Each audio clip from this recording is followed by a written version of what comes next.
Hi, my name is Nicole Harris, and my presentation is over international business with Ireland. My partner is Joshua Harmon. Before I begin talking about Hofstede's dimensions, I wanted to talk a little bit about dress code and some etiquette. So first we're going to talk about the dress code. In Ireland it is very smart and conservative. There is a little bit of a difference between the men and the women in the way they dress. For the men we'll talk about first. Their dress code is not as formal as Western European countries. Their style is more of a traditional style with a lot of tweeds and wool and a lot of subdued colors. They don't really like a whole lot of flashy colors like neons or anything, or reds or any greens or anything like that. They just want the basic colors. Sometimes the jackets will be taken off in a business setting, but most of the time they'll just follow the lead of other people they're doing business with. However, out in the country, a more informal dress approach works best because they're very friendly and open and very casual out in the country. For women, it is a little bit different though. They are expected to be very well and fashionably dressed, unlike the men. They are expected to either wear suits or dresses and blazers. Women do not wear dress pants like they do over here. It's not common, it's just not seen as very professional, and so you will always only see them in suits or dresses. There's a negative attitude towards fancy and bulky jewelry. They take it as you're showing off how much wealth you have, and they don't really want to see that in the business setting. They just want to see that you're professional and that you come to work. Next, I'm going to talk a little bit about some etiquette tips that you want to know when you're doing business with people in Ireland. When you're first meeting someone, you want to shake their hand and make sure you make eye contact. This is very important. They see it as a sign of respect. And they want to know that you respect them. And you also need to shake hands before you leave too. They're very casual, and so because of this, conversation is very important, and so they don't want short answers. They want you to talk. They want you to explain and feel like you're more on a personal level with them and not just giving short answers to the point. You need to arrive for business meetings on time. That's very important with them. Being late is very impolite, but if you are going to be late, a phone call warning them that you're going to be late is very necessary. On the other hand, they will probably be late every now and then. The Irish are not very time conscious, and they can often be very late, or not very late, but they'll be late to meetings, not more than 10 or 15 minutes, but this is just normal for them because they're very laid back. Next I'm going to talk about the industries in Ireland. There are 6 major up-and-coming industries. The first industry is the IT, and it's a key growth sector for Ireland. With the availability of highly skilled IT professionals in Ireland, it is very sought after, and many high-profile companies are coming to do business here because they want those highly trained IT techs. Next is accounting. There is a demand for qualified accountants in Ireland. A lot of the jobs require you to be very skilled in accounting. A lot of these jobs that require accounting are in the manufacturing world and in the energy industries, and it's very big over there, as well as the pharmaceutical branches over there. So they definitely are looking for highly skilled accountants, and that's very in high demand over there. The next is innovation. And even with this economic downturn that we've been facing, businesses that have innovation continue to grow, especially with the introduction of this new tax relief on capital expenditures, including the acquisition of intellectual property. And this will act as a catalyst to attract further investments into Ireland, and this will also create new jobs. So this is a very good thing for Ireland. The next is the green sector. Jobs in the green sector tend to be like renewable energy jobs and environment energy efficient jobs.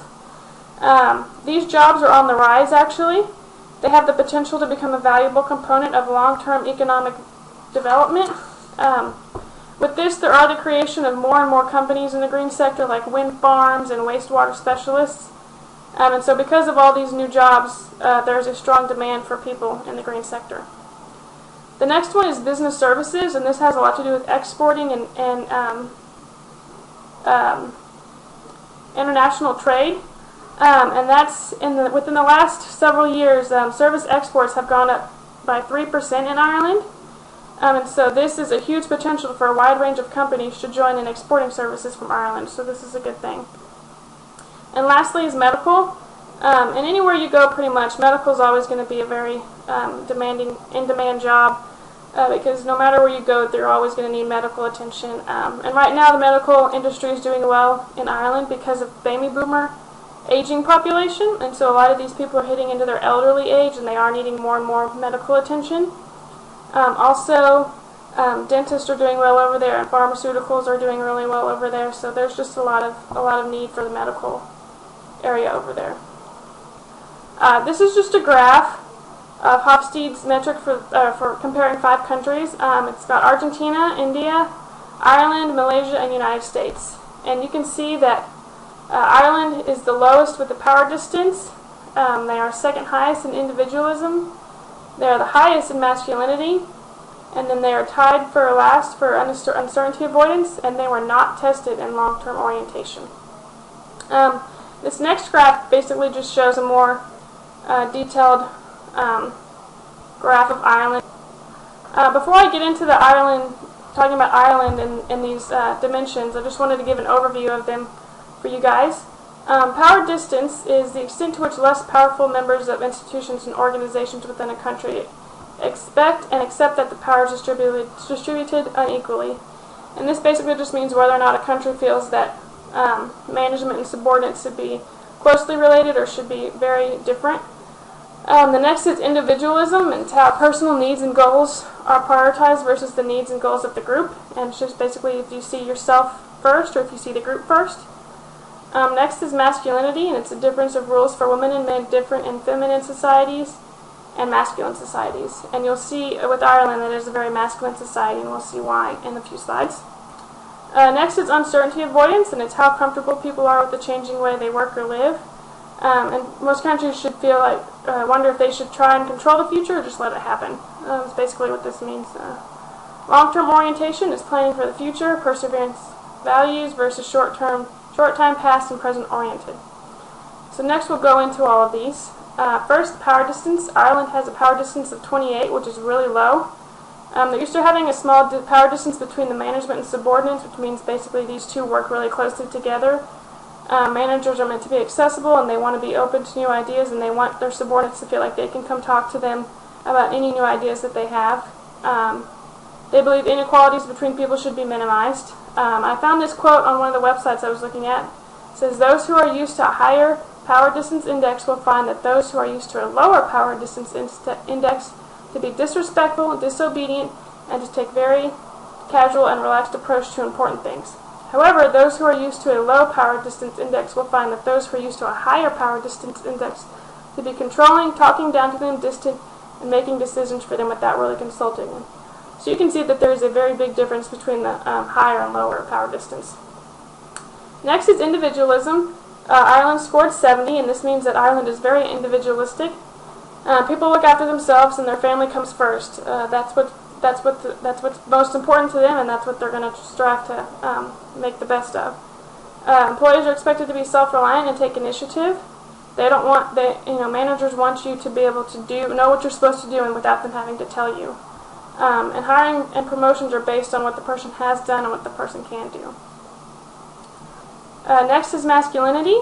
Ireland scored 68, which means that it's a very masculine society over feminine. They're driven by competition. They're highly success-oriented and driven, and they're going to try and do their best. They expect to be the best that they can be, and they're very proud of their successes and achievements, and their goal is to win. Next is uncertainty avoidance, and they scored a low score of 35. This means that their ideas are important. Irish businesses appreciate creativity and are always looking for new approaches. The companies want their employees to feel like they can come and bring new ideas to the table, and any time that they have an idea that they want to bring, that they can feel comfortable enough to do that.